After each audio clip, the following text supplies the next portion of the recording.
नमस्कार friend, topic है discussion के लिए हमारे पास doctrine of transfer of malice या ट्रांसमाइग्रेशन ऑफ मोटिव भी कह लीजिए, या इसको ट्रांसफर्ड मैलिस भी कहा जाता है। डॉक्ट्रिन का ओरिजिनेशन दोस्तों जो है वो इंग्लैंड में हुआ है, यानी इसकी उत्पत्ति जो है, और इंडियन पीनल कोड में ये सेक्शन 301 यानी 301 के अंडर आपको देखने को मिलेगी। और जनरली इस डॉक्ट्रिन का मतलब क्या है, वो ये है कि जब कोई व्यक्ति किसी के प्रति क्राइम करने की कोशिश करता है, पर वो जो क्राइम या अपराध है वो उस व्यक्ति के अगेंस्ट ना होकर किसी दूसरे व्यक्ति के अगेंस्ट हो जाए जिसके अगेंस्ट वो नहीं करना चाहता है, तो उसे कहा जाता है ट्रांसफर ऑफ द मैलिस। यानी आपकी इंटेंशन जो थी वो अपराध किसी के अगेंस्ट करने की थी और हो किसी और के अगेंस्ट की, तो उसे कहा जाता है कि आपकी इंटेंशन, मोटिव, मैलिस कुछ भी कह लीजिए वो ट्रांसफ़र हो गया। और जहाँ तक मैंने इसको सर्च किया है तो ये जो है वो डेथ या मर्डर के केसेस में ही शामिल की गई है। जैसे कि इसकी लैंग्वेज जो है सेक्शन 301 की वो कहती है कि मर्डर केसेस में इस तरह का जो ट्रांसफ़र ऑफ द मैलिस हो सकता है। उसके पीछे कारण क्या है कि जैसे ही कोई आदमी मर्डर करना चाहता है किसी का, पर गलती से हो किसी और का जाता है जिसको भी वो नहीं चाहता है, तो उस केस में वो ये एक्सक्यूज़ ना करे कि भाई मैं तो उसको मारना नहीं चाहता था, मैं तो किसी और को मारना चाहता था। तो यहाँ पर जो लोग कहता है कि भाई यहाँ पर ट्रांसफ़र हो गया आपके मैलिस का,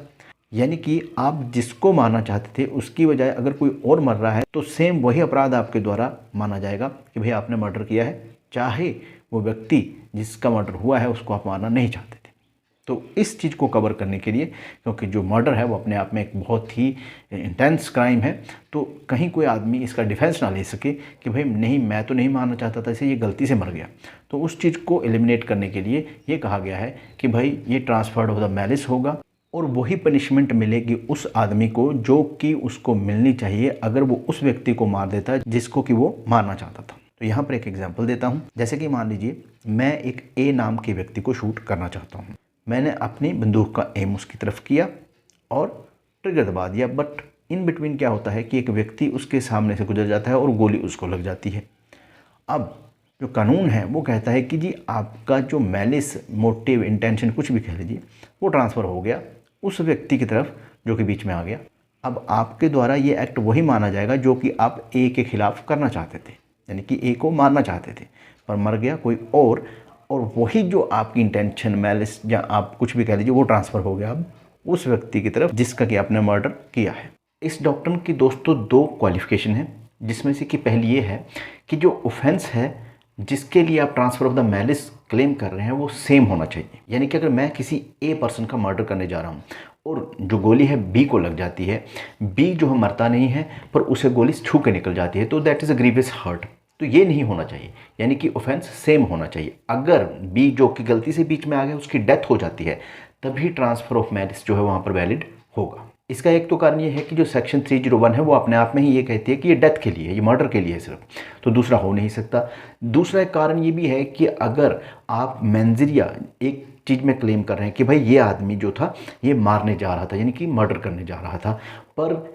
इसकी वजह से क्या हुआ, ग्रीवियस हर्ट हुई, तो फिर दो चीज़ें वो अलग अलग हो जाएंगी, है ना, कि मेंजरिया आपका मर्डर का था और एक्टस रियस यानी कि जो एक्चुअल में क्राइम हुआ वो क्या हुआ, वो हुआ हर्ट का या ग्रीवियस हर्ट का। तो वो चीज़ फिर वहाँ पर जो उसका जो तालमेल है वो नहीं बनेगा। इसलिए ऑफेंस सेम ही होना चाहिए, हार्म जो है वो सेम होना चाहिए। अगर जैसे कि सेक्शन में कहा है कि ये सिर्फ मर्डर के लिए है तो मर्डर ही होना चाहिए वहाँ पर। दूसरी जो उसकी क्वालिफिकेशन है उसमें ये कहा गया कि भाई मैलिस के साथ साथ जो डिफेंस है वो भी ट्रांसफ़र हो जाता है। अब ये कैसे होता है इसको भी एक एग्जाम्पल से मैं समझाने की कोशिश करता हूँ। यहाँ पर दोस्तों मान लीजिए कि ए एक व्यक्ति है और वो बी को मारने जा रहा है, मेरे सामने ये हो रहा है और वो उस पर लगभग शूट उसको करने वाला है बंदूक से।